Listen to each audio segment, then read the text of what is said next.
he built. So I want to start with Josh is talking about this power of relationships, how you built those, how you get in the door, how you stay in the door, how do you constantly deliver to get those type of people? Well, yeah, look, how many $1 Million Listing fans are sitting here today? How many people have seen the show? Okay, all right, good. So, it was on for 15 years, so it's been a long time. But first, I want to give you guys a little background, because a lot of people see me on the show. They go, oh, that guy's lucky, or that guy had connections, or that guy, his family was in real estate, or whatever it may be. And you see me close all these deals within an hour, right? Because that's how long the show is. And so I want to give you a little background. Can I do that for 5 minutes of how I got to where I am? Because that will help you understand my approach to a lot of things in life. So for me, about 20 years ago, my brother and I moved from Boston out to LA. We didn't have two dimes to rub together. In fact, we lived in a fraternity house, and we weren't even part of the fraternity. Okay, that's how broke we were at the time. And I woke up every morning. I went to my gig, which was my job in the mailroom, and I would deliver mail to successful talent agents. And when I would deliver mail to these people, every time I got a paycheck, I would ask them if I could take them out to lunch. Can I pick their brain? Can I learn how they became successful? You got to realize, for me, I grew up in sports. I know it's tough to believe, but I was a college football player. I'm not a big guy. In fact, one of my teammates is here, Keith Bullock. Hey, what's up, Keith? He can vouch for me that I was a kicker at Syracuse. He went on to play for the Titans for a decade. But so I grew up in sports and surrounding myself with competition and successful people. So for me, I love mentors. And when I would take these people out to lunch, I was fascinated with the fact that they were successful at what they did at their job, but also how they were making money on the side in real estate. And so that piqued my interest. I remember going back home to my brother, and I said, Matt, he's my older brother. I said, we got to get into real estate. And, he looked at me and he goes, we're broke, bro. How are we going to get in real estate? I said, okay, well, let's figure this out. And for the next year, I saved as much money as I could, and he did the same thing. We had $5,000 each. So we had $10,000 total. We walked into a bank, and that was the time there was something, for those of you in finance, there was something called 100% financing. Yeah. Remember that? Liar loans. Yeah, well, there you go. I'm sure all your clients love those deals. So 100% financing. So we bought a $390,000 condo with $10,000, and every time we got a paycheck, we do something different to the condo. 1 week, we go put on our old football jerseys, go to Home Depot, buy a bucket of paint, and paint it. The next week, we change out a light fixture, and so on and so forth. And about 3 months or so after getting this condo, we said, all right, well, let's do this. It was just my brother and I living out of a suitcase. We said, let's flip it, because that's what we heard other people were doing to make money. About a month later, we sold the place for $600,000. Right, so we bought it for $390, put in like nothing, sold it for $600. It was more money than I've ever seen in my life. We made about $200,000. If you asked us, we were millionaires. Yeah. Okay, in our mind, I'm like, we are rich. And I remember, so we took that money. First thing I did, I went to the Jeep Cherokee dealership, bought myself a car, and then I rode to the mailroom and I quit. Right, I realized I was in the wrong business. If I just made that much money in real estate, there's a lot more to make. And we took the remaining money and we went and we bought a next place, and it was like $700,000. We did the same thing, flipped it for $900. We made another $200,000. Now we're multi-millionaires. Like when I tell you, we used to walk around LA like we were LA's biggest developer. I'll be like, what's up? They're like, what do you do? I'm like, I'm a developer. And, I literally did. I painted a place. That was all we did. That's LA, though. LA, everybody lies anyway. So here I am, I'm a developer. So we kept on flipping it. And at that moment, I realized, you're a money guy. It's all about the bottom line. So every time I sell a place, I gotta pay a realtor. Every time I buy a place, I gotta pay a mortgage broker. And so I ended up becoming a mortgage broker.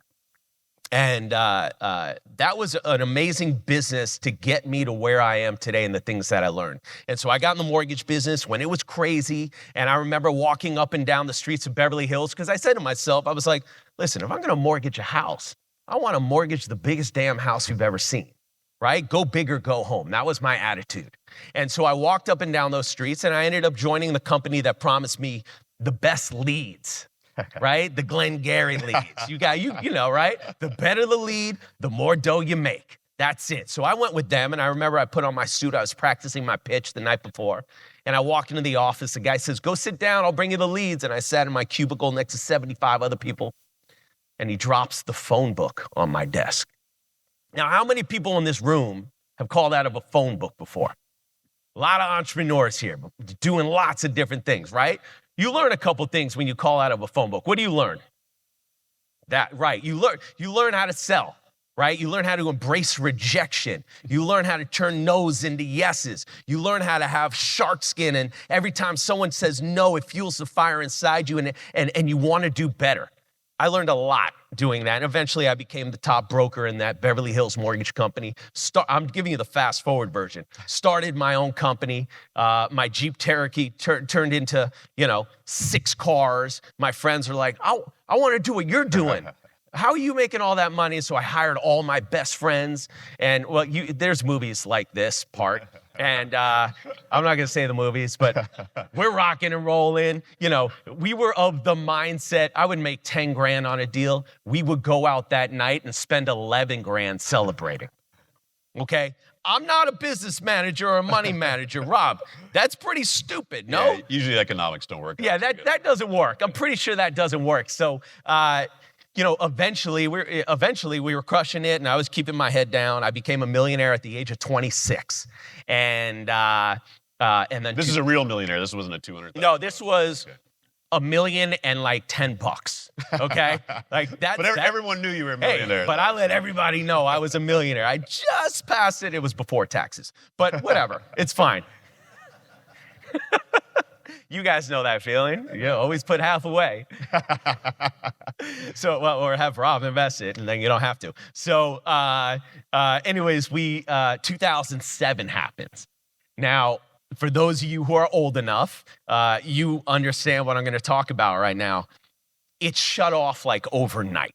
I mean, I remember the banks calling me saying, we're going out of business. I was like, it's fine. I got 20 other banks, and then it was just like the domino effect. And I remember putting chains on the office doors that I had that I personally guaranteed because I thought it was never going to stop. And just like that, lights were out. And I remember, and this was the craziest thing because I'm in real estate, I'm a mortgage broker. You would think that because I was a mortgage broker, I would have seen the economy collapse coming. It was a month before the economy collapsed. I took all 12 of my flips that I had done, super successful, 12 for 12. I took all that money, and I was on a Sunday looking at a house, and I found a castle in the Hollywood Hills. And I go, Matt, we got to buy the castle. We bought the castle, okay? We bought the castle because it had 2 master bedrooms. And that way my brother and I Can you even say master bedroom? I say it. So it's a bedroom. So so there's 2 master bedrooms. So we wouldn't fight over who got the bigger one.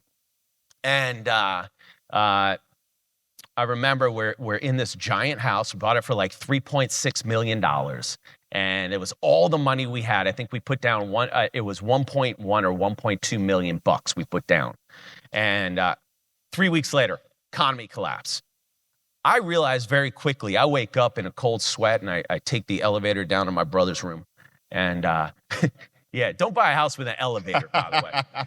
They never work, okay? They're not gonna work. So I wake up and go, Matt, I'm no mathematician, but we got about 300 grand left in our bank.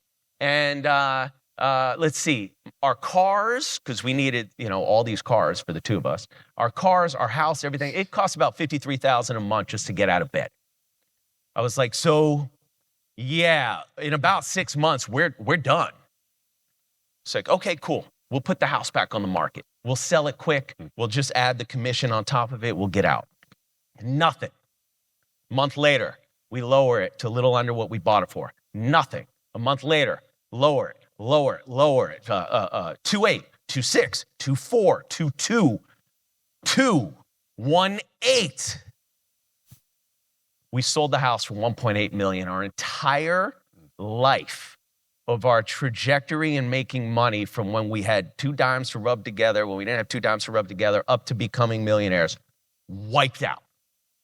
So I was a millionaire at 26. I was broke by 26 and a half. So that was a difficult time. It was a difficult time because, look, I went through depression at that time. It took me a long time to speak about it. I lied to my friends because I was the guy who was always fun, who would go to the clubs and buy the bottles and pay for dinners, and I was that guy. And I was embarrassed that I lost everything. So I lost every friendship, basically relationship that I had at the time.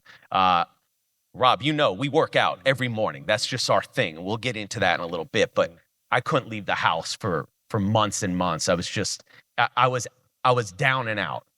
Eventually, my brother and I, because I was lucky to have my brother, we continually motivated each other just to try to, figure out what to do.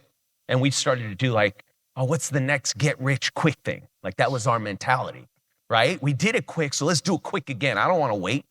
And we failed and failed and failed. And one day I'll tell you some of the funny businesses we did that just remind me about the rose story. Don't invest in roses.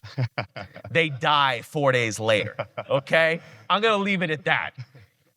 Stupid. Such a stupid business. Market research, never did that before. So here we are. Someone's like, listen, one of my mentors, they're like, Josh, you and Matt, you got to stop with the get rich quick thing. Life is a marathon. It's not a sprint. You got to find what you love, and eventually you'll be successful. That's real success.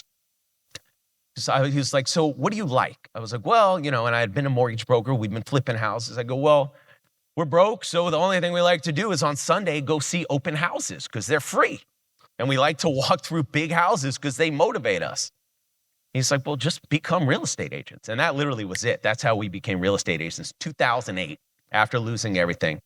And the rest is history. I mean, listen, we sold a couple houses to some famous people, a little girl named Kim Kardashian who ended up, being the hardest worker I've ever met. And then she introduced us to somebody else. Next thing you know, we're selling all these Hollywood people houses. And I get a call from a show called $1 Million Listing 15 years ago.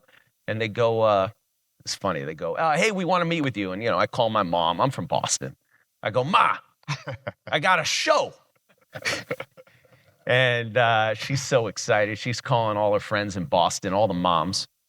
And I walk in to go meet with the producers to sign the contract. And there's a room of realtors this big. Immediately, first thing I do, call my mom. No show, no show. Sorry, too late. She called every mom in Boston. And I got to get the show now. 7 interviews later, got the gig. Listen, we started. How many deals do you think I closed in that first 6 months of being in real estate? 0. How many deals I closed that first year? 1. I closed 1 deal my first year in real estate. There's no superstar story to tell you I was huge out the gates. No, I did what I knew to do, which was cold call and door knock, pound the pavement. And eventually we sold 10 million and then 20 and then 30. And then, now we've sold $4 million a day of real estate for the past 2,200 days. And that's the story. So now you know about me. Now I'm going to give the stage back to Rob. But now I'm not some guy, whose parents were in real estate or I had connections. None of that means anything if you surround yourself with the right people and you have the drive. Yeah, it's funny, man. We've been talking all weekend to people with similar stories, right? Most people I know that are successful actually have failed early, and that lesson that they failed early from is what propelled them to the next level. And you talked about, I think it's pretty brave to talk about depression. A lot of people go through that. You went through, you said it took a while to come out. For people who are going through that, people who are failing now today, what did you do? What was the motivator to turn that around for you? Well, look, it's difficult, and finding what you love, what you do. The reason where we see a lot of success is I became obsessed with what I do. You have to be obsessed in order to have success, I think, right? I live, dream, eat real estate, and I love doing it. So I don't work a day in my life. I do what I love all day, every day. But surrounding yourself with mentors and positive people. First of all, You go on Instagram, the crap you see all day, TikTok, your feed, you see bad stuff.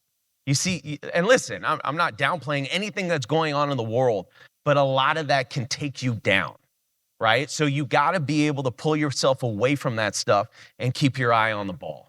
But surrounding yourself with important people who are team you is the most important thing you can do. And lucky enough, I work with my brother and my wife. My wife is here. She's my CEO of my life. Hey, baby. So having that support, and we can talk about that in a little bit, having that support has been unbelievable. Yeah, so I want to get into that. So that kind of segues into these relationships that we're talking about. And it's not easy to get. You said you were already in with the Kardashians earlier before that, but how were you able to get in there? And the bigger thing is stay there, because a lot of people can get that door open. Yeah. And you also talked about it, dude. I know how successful you are. I'm the same way. My wife tells me, and I'm sure Heather tells you, it's like you can't be available 24/7 to people. I just can't not be available to people. Well, that's so okay. There's a good argument on both sides of the 24/7. Yeah. And coming up in the game, there's no question about it. And my wife will tell you the same thing. I was nonstop. I was 24/7. Multiple dinners a night with different clients, and then go to the club with another young client with money. It was 24/7. It was nonstop. People called me. I dropped what I was doing. I didn't take vacations for years at a time. Like, I put in the work.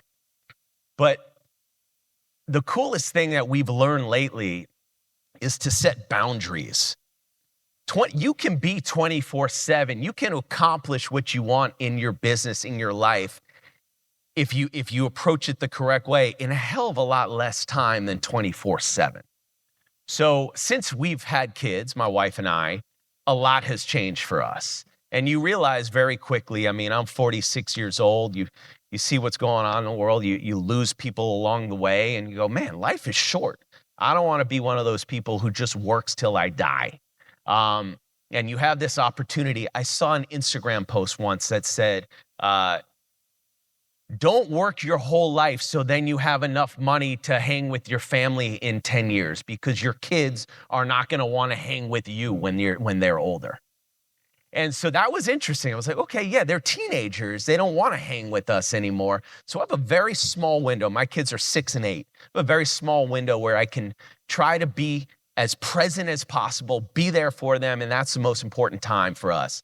And so what we've really tried to accomplish, and finally, I feel like, and my wife will tell you the same, I think, over the last year, we really hit our stride when it comes to separating business and life. And the interesting thing about clients, I work for, listen, I have 100 bosses. I have 147 listings, so 147 bosses at all times that I work for. And the interesting thing is, when you do set boundaries, I thought I was going to lose half those clients.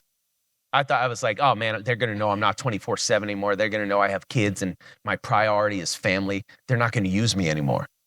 And I was fascinated that I didn't lose one client. In fact, it turned around. The respect for setting boundaries with clients, they didn't go anywhere. They know they want to work with the best. They know what we do. You start setting boundaries, they didn't go anywhere. And that was really important for us in the chapter of our life that we're in right now. You said this happened about a year ago. Yeah, it took a long time. I'm not going to sit up here and say, listen, you got other people like, where's Coach? Coach Burr, who my new friend who I met yesterday who's speaking next. Like, listen, they specialize in that stuff. I'm not going to tell you I'm an expert with life business balance. Yeah. No, I'm a freaking animal. And that's what I did for 20 years. And so now I'm able to, kind of figure it out. And I'm figuring out the same way parents figure out how to be parents. You learn along the way. And the host, that was a very funny story. But yeah, we have a motto in our office: ready, fire, aim. We take the shot. We trust our gut. Take the shot. So many people spend their entire life waiting and setting up to take the shot, and everything's got to be perfect. My wife will tell me I did that with our engagement. But you just take the shot. So what? You mess up. Some of the best things that happened to me in life were the failures in business, because they turned me into the person that I am today. And yeah, you're going to fail. You're going to fail. So it's not about failing. It's how do you bounce back and re-aim. That's what it is. That's what the motto is for us. Man, I could sit up here and talk about my failures. How many days is this conference? Yeah. Because that's what it is, but it's not about that. Yeah, we call it paralysis by analysis. People spend so much time out there waiting to get it perfect. It's never perfect. You've been No. a good example of that. Charles Payne was saying like, kids today want to set up an LLC and then head out to the beach, right? It doesn't work like that. And that's, what I wanted to get across is, and I see your life, you guys have balance, and congratulations on all your success. Like you said, the reason I do all this is just something about it. I just love seeing people who bust their ass, do the right thing, win, and you guys are winning at the highest level right now, you and your wife. So let's talk about that, because I work with my wife. Yeah. I was one of those people who said, I'm never going to work with my wife. It's the worst freaking thing possible. It's not gonna not gonna happen. But I'll tell you what I've learned: if you do it right, because you guys are partners in everything in life, it could be amazing. Can you talk about working with the family and how you've been able to accomplish that? Yeah. So of course, well, this is a funny story, and my wife could tell you this story as well. So I started dating my wife. For those of you who don't watch the show, my wife was my enemy's manager. She managed my enemy's office. And I was thinking of a way to screw over my enemy. So I ended up screwing his manager. Just kidding. I can say that because she's here and I married her, so we can say that. So that's what it was. I was like, win for me. And okay, so now I'm dating Heather, and I know that Heather's a rock star because she ran this guy's top business when he used to be in real estate. And I said, all right, well. I was in such denial because my brother and I were business partners, and we've been business partners for 46 years, right? No matter what, when we were selling candy in grade school out of our backpack or whatever it was. And for years, I was like, oh, Heather, go work for that company. You'll learn over there. That's cool. Or go work with my friend. And I did everything I could to get her not to work with me, because in general, working with your significant other typically doesn't end well, right? I mean, there's books and books on that stuff, and there's real life examples. And I was like, I can't do it. I can't do it. She's going to break up the band. It's going to be my brother and I. I will tell you, and late night, of course, you start sitting in bed. I was like, I got to write an offer. Honey, can you write the offer for me? And next thing you know, she's like running our business. And eventually we gave in. And I will tell you, it's the best thing that ever happened. So she's the CEO of the Altman brothers. So we're LA, Orange County, Scottsdale, Vegas, and San Diego. She runs about 150 agents and runs all of our businesses, investments, everything, because we know how to do one thing really well, which is go out and sell. And so when I stay in my lane, that's when, as a family, we are most successful. The coolest thing about working with your family, my brother and my wife, if you're lucky, you have 10 people in your life that you can trust 100%, right? If you're lucky, your family, maybe one other 2 people, right? So the fact that I get to work every day with 2 people who I trust 100% with money, it's never an issue, and that's typically the issue that causes a wedge. My brother will tell you, my brother's funny. He'll say, "Oh yeah, no, Josh works 10 times harder than me. No, I can't do it." He goes, "I can't do it. Kid's in the gym at 5:45 in the morning. I can't do that." And but I will tell you. To have the support since Heather joined the Altman brothers, the business went through the roof. And to have a board like you have with your company, you have a board. My board is my wife and my brother. We don't make any important decision without all of us getting on the phone, and it's unbelievable. And it's I'm very blessed to have that, and it's been very cool. And listen, the coolest part about the show, $1 Million Listing, it was on for 15 years. At some point, when our kids are old enough, they're going to be able to watch not only their dad at the top of his game for 15 years, they're going to watch their mom and dad meeting for the first time on TV, our first date, our first kiss, our engagement, our wedding, our breaking up before our wedding, our next wedding, and the birth of both of our children was all televised on Bravo. And to be able to have that moment where our kids can watch mom and I just when we were young and doing our thing. It's unbelievable. So it's really been a crazy ride for us. All right, man. I want to talk about something super important right now because, like I said, you are a realtor, but I spent a lot of my career working with professional athletes. Now, kind of the new thing is sudden money being made on YouTube. I'm starting to work with these type of people. Yeah. Prior to that, what I did most of the time was working with entrepreneurs. And as an entrepreneur, you were building a business that first you got to pay your own bills with it. Secondarily, you start getting excess cash flow. You can invest some of that. But the great thing about being an entrepreneur in most businesses is you're building something called enterprise value, where you're building an asset that you can later sell. Yeah. And here's what goes wrong with athletes. Here's what goes wrong with a lot of these YouTubers now. Here's what goes wrong with a lot of realtors like yourself. You said you made 10 grand, you went out to the club and you spent 11,000. You think these things are going to happen time and time again.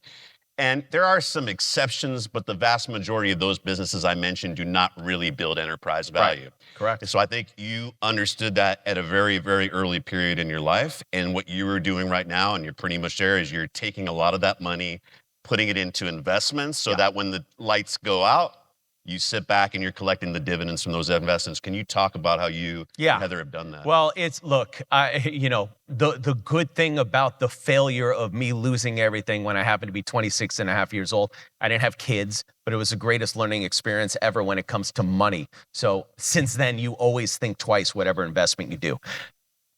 Listen, realtors are entrepreneurs. That's why I'm here today. Every deal, the way I look at deals, every house I sell is a business. Right? From startup, signing the contract, getting the deal, marketing the deal, selling it, start to finish. Those are startups. Those are businesses I'm selling. I do 147 businesses I sell a year. So that's how I think about it. Real estate entrepreneur, it's the same thing. But I will say this. I will say you are a walking billboard for your business. And real estate is a very easy thing to think about. And I talk about this all the time. Everything you do reflects on your business. What you wear in my business, the car you drive, you're picking up people. Everything you do, you are a walking billboard for your business. A long time ago, I realized, wait, I can't sell this thing, right? I'm a realtor. So when I stop selling houses, my business is worth about zero, right? So how can I build it? How can I build the brand enough so I can exit at some point? And also just from, my rise, you realize you can't do one thing. You have to have 10 logs in the fire at all times because there's going to be highs and lows. Listen, rates, markets, you're gonna lose. Nobody just wins. In fact, I was talking to a guy who flips houses. He flips 20 houses a year. And the coolest part about my job is I get to be with all these successful people and I pick their brain all the time. And I go, so you go 20 for 20 every year? Like, you're killing it. He goes, no, not at all. He goes, I lose on 6, I tie on 2, I win on 12. And I go, oh, that's interesting. He goes, yeah, I'm 12-0 every year. That's interesting, right? The wins cancel out the losses, and he's got more wins than losses, and he has a great year every year. And so that was really interesting to me to hear that because, the winning and winning and winning, it's just, if I told you how much I've lost on investments, you guys would be sick. You'd be sick. I mean, I've gotten crushed before on investments and millions and millions and millions of dollars. But at the end of the day, I've also had a lot of success on investments. I've had more success than I've had losses. But, the entrepreneur attitude and surrounding yourself with your dream team, for me, my dream team knows that when I call them, they pick up. And like for me as a realtor, my mortgage broker, my title officer, I met a title officer in the back of the room, my stager, whoever it is, if I need money in 2 seconds, because in real estate, speed is power. And, I have all these clients that I can call to get money. So all these relationships that I've planted these seeds for and have grown over the years help me succeed. So I can tell you, being an entrepreneur it's a very lonely thing as well, right? When you're doing your own startup, and I've gone out and I've raised a lot of money. I mean, 9 figures for companies, but being an entrepreneur, it can be tough. So you got to have a dream team that supports you mentally as well. Talk about how are you guys building your portfolio, some of the investments you made. Maybe give us an example of one of the better ones. Well, look, look, there's a couple different things. So first of all, my grandfather came over from Russia. He was told to hold his sister's hands, both of them, and don't turn around and get on the boat. And he came over and he went to New York City when everybody went to New York City back in the day, landed on Ellis Island, and he pushed a push cart in New York.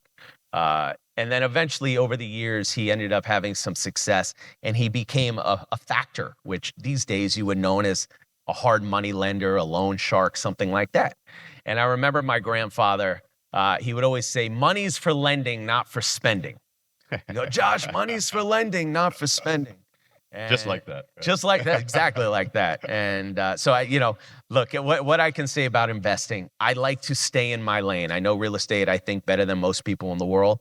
Majority of what I invest in is real estate, not just houses, right? We're always flipping houses, investing in houses, this and that.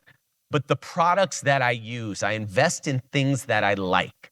If I'm using something, I go, wow, this is pretty awesome. The cool part about being on that show for so long is I can get in the room with pretty much anybody in the world. I'll literally DM the owner of that tech company, that prop tech company, and I'll say, using this product, love it, I want to meet you. And so I'm a very proactive investor. And so I'll sit with that person and I say, I want to be in business with you. How can I get involved?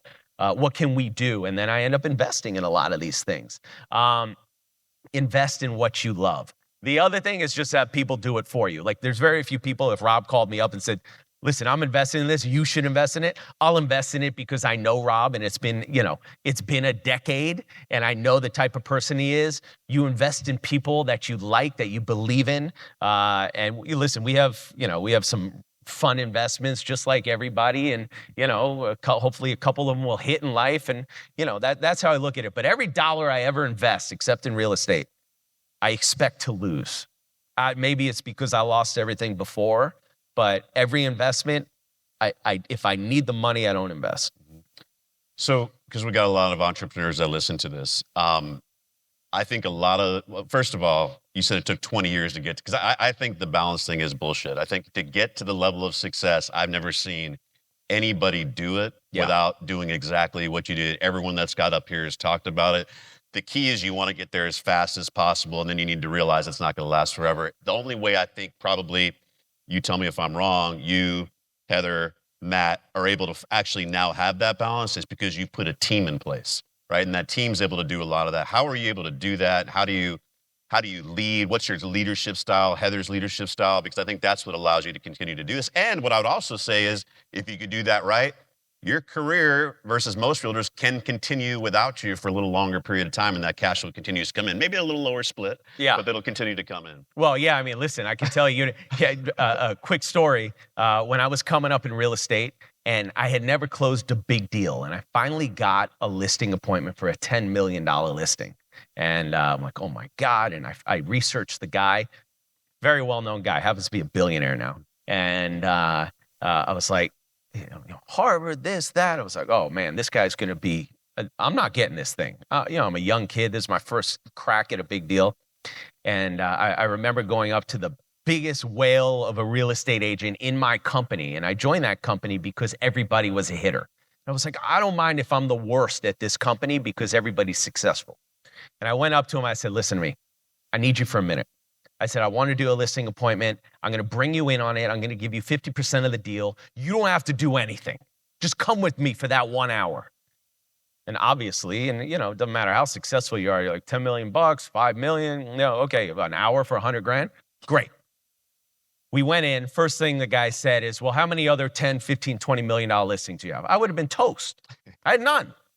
But of course, the guy I was with was like, oh, well, I have the most in this area. And we ended up getting the deal. 50% of something is a hell of a lot more than 100% of nothing. Okay, as an entrepreneur, it's very difficult to let go of the reins. This is my baby. This is 20 years, 25, I'm older now, so 25 years of grinding. So to be able to pass it over, it's very, very difficult because you're you, right? And the next person's not you. But what's fascinating is you surround yourself with a good enough team and you're able to do that. And it's very difficult at first, but then you see it working without you and you're like, whoa, this is pretty awesome. And I'll take less all day long if I don't need to do that. Then I can concentrate on other things. In our business, they're good deals and they're bad deals. There's highs and there lows. And I can go through, a million deals of good ones and bad ones, whether you lose money. But the best deals is not always the biggest deals. I got a call, years ago from a young lady, and she goes, "Oh, hey, I wanna lease a house in West Hollywood." I'm like, "Okay, cool." And she's like, I was like, "What do you want to spend? 20, 30 grand?" And she's like, "No, 4,200.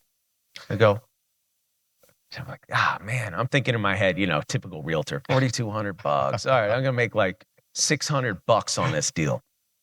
I was like, I don't know. I just gotten done with a workout. I had some pre-workout. My energy was up. I was like, all right, let's go. I'll pick you up. I'll show you 4 places, and you pick one. We're done. So I show her 4 places. She doesn't like any of them. Nice young lady. I'll pick you up Thursday. I'll show you 4 more. Pick one. We're done. Doesn't like it. And this goes on for like 2 months. So now at this point in my head, I'm like, wow, I'm making less than I made in the mailroom in the beginning of my life. And eventually I find her a great place, and she's so happy. And that night she calls her dad, who's sitting with the president of the Fortune 500 company that he works for. And as a girl dad, if my daughter ever called me and told me she's happy, then I'm happy. And she called her dad, said, "Oh, I found the best place. My realtor's great." They hang up. And the guy goes, "Who was that?" He goes, "Oh, it was my daughter. She lives in LA. She just found her a great place." The owner of the company says, "Oh, well, I got a penthouse in Santa Monica I don't use anymore. It's like $5 million bucks. And is the realtor any good?" I get the referral. And as I'm sitting at $5 million penthouse in Santa Monica, and I sit it every weekend, I'm trying to, sell the house. And while I'm sitting it, a whale walks in. He goes, "This is cool. You have anything bigger?" And you know me, what am I going to say? No? Absolutely. And then, I have a thing. I was like, whenever you say something, you can't back it up. Just pretend like you have a call to take, okay? "Oh, absolutely. You got to see this place. I have this call. It's Europe. I've been waiting. I got to get on this thing. What's your phone number?" Because back in the day when I was in the loan business, if you don't get somebody's information, the ball's in their court. You're never going to hear from them again. I became really good at getting people's information. And so give me your cell, and I'll call you after this conference call. And I get his info. I fake my conference call. He walks out. And okay, so for the next 2 hours, I'm calling every realtor I know to try to find an off-market deal that's a bigger, better penthouse. Eventually, I call a realtor. He goes, "Oh, dude, I got the best penthouse you've ever seen. It's $12 million bucks in Santa Monica, 8,000 square feet with an 8,000 square foot rooftop deck on ocean." I go, "Whoa."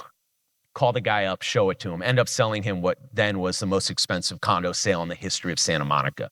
And then about a month later, I sold the $5 million penthouse. We have sat down, my wife and I, we've sat down and we've looked at all the deals that stemmed from that nothing $4,200 a month lease that I made negative money on. And it ended up, the introductions have been over 180 million in sales. Wow. And so, listen, you never know where your next deal is going to come from. We have something in our office where we have a contest, business cards. Business cards are the biggest joke ever. They sit on people's desks collecting dust. So you got your pretty card. No, we have a contest where we pretend those cards have diseases. And if we don't give our entire box of cards out every week, we're not doing our job.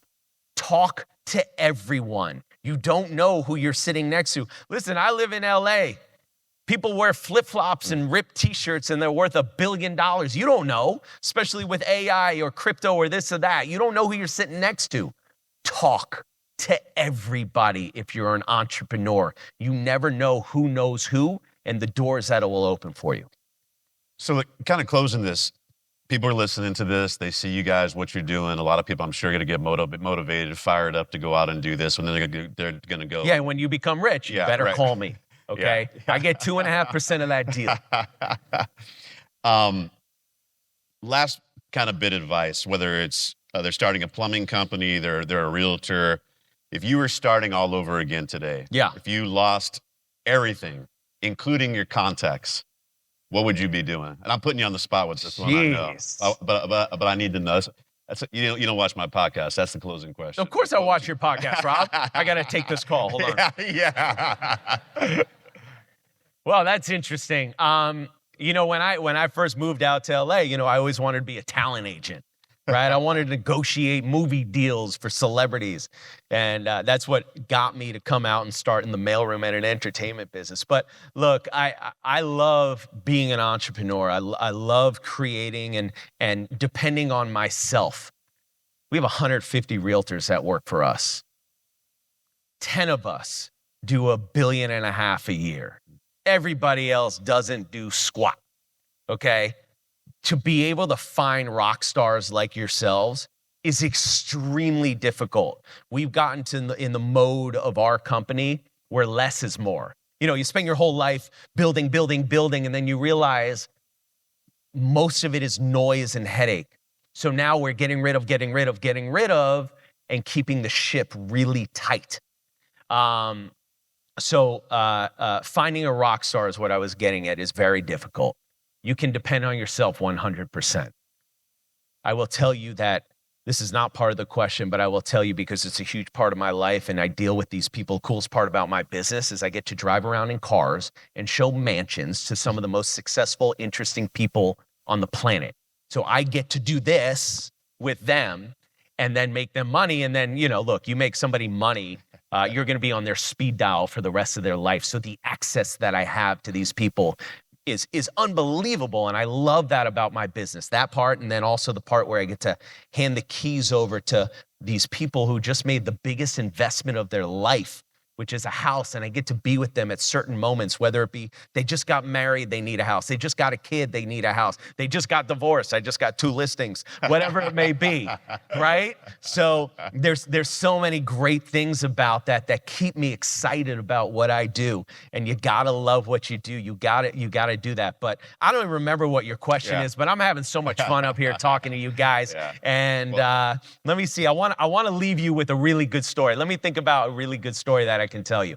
Okay, so we have a motto that we say, which is choose to be lucky, right? A lot of people, oh, that guy on the show, he's just lucky. Oh man, he did that deal, he's just lucky. Put yourself in situations where you're rubbing shoulders with the type of clientele that you want to do business with, okay? Put yourself in those situations. I get a call from a concierge in Beverly Hills. Part of my business is knowing everybody. I need to know when a wealthy person comes into town and they're looking at a house. So I got part of my dream team, concierges at different hotels. They know, call Josh if somebody's looking. I get a call from a guy at one of the Beverly Hills hotels, and he says, hey, this Russian oligarch in town looking to spend 20 mil. I'm like, oh, drop what I'm doing, roll up to the hotel. Set up appointments. I show the guy 3 places. First place, no. Second place, no. He doesn't speak much English. Third place, he walks through. It's 20,000 square feet. It's 3 different houses, and it's the coolest compound ever, and it just hit the market that morning. I'm walking through. I'm like, oh, this dude's going to buy this house. This is going to be unbelievable.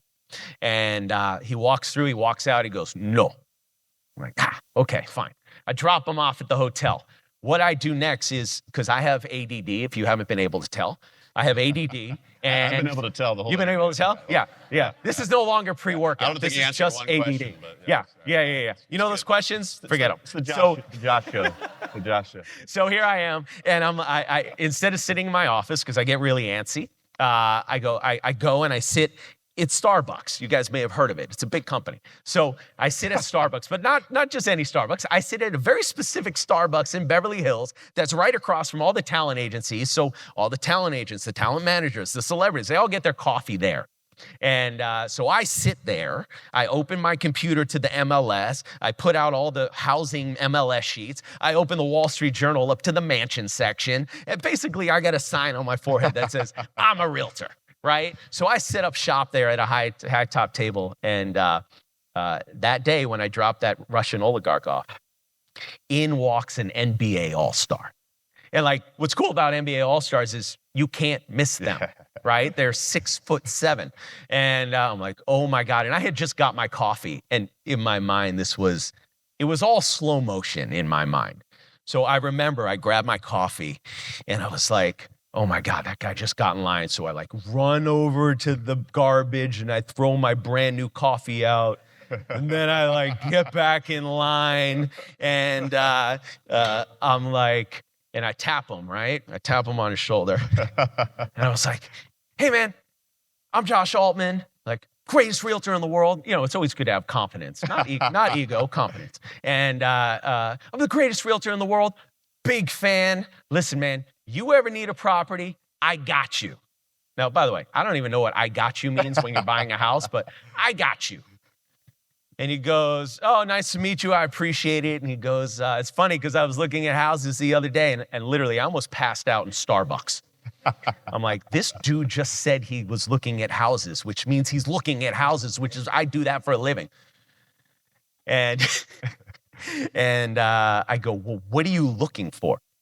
And he goes, I'm looking for something super unique. Haven't been able to find it. I'm looking for a compound, like something with like multiple houses on the property so my friends can live in one, my parents can live in another, and I can live in another. And I'm like, oh my God. The house just hit the market that morning. I just showed that house. It's 20,000 feet. The realtor lady's still probably locking up the house, right? I go, dude, I need you to get, and you know, I'm looking up. I was like, I need you to get in my car right now. And he's like, you know, he's like, I'm good. I don't want to get in your car. And I'm like, I promise I'm not a real estate kidnapper. I was like, and then I pulled out my wallet. I'm like, I had like $622. I'm like, I'll give you $622 to get in my car right now.